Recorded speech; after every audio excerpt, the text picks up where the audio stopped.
What is Flarex eye drops used for? Uses. This medication is used to treat certain eye conditions due to inflammation or injury.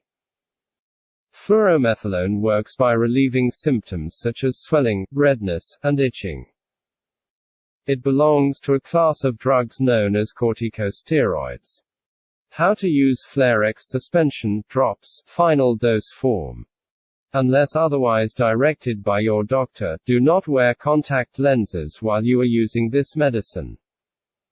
Sterilize contact lenses according to the manufacturer's directions, and check with your doctor before you begin using them again. Side effects.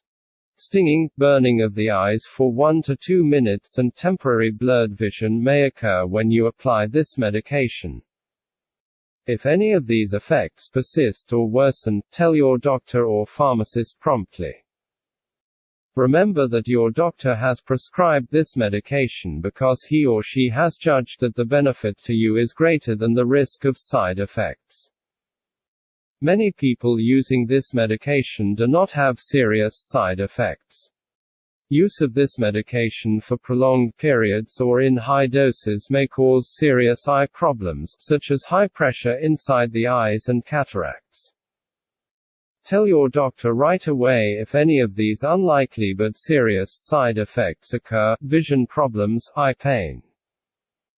Before using this medication, tell your doctor or pharmacist your medical history, especially of eye infections, recent eye surgery, cataracts, glaucoma, open-angle type, severe nearsightedness, myopia, diabetes. After you apply this drug, your vision may become temporarily blurred. Do not drive, use machinery, or do any activity that requires clear vision until you are sure you can perform such activities safely. Thanks.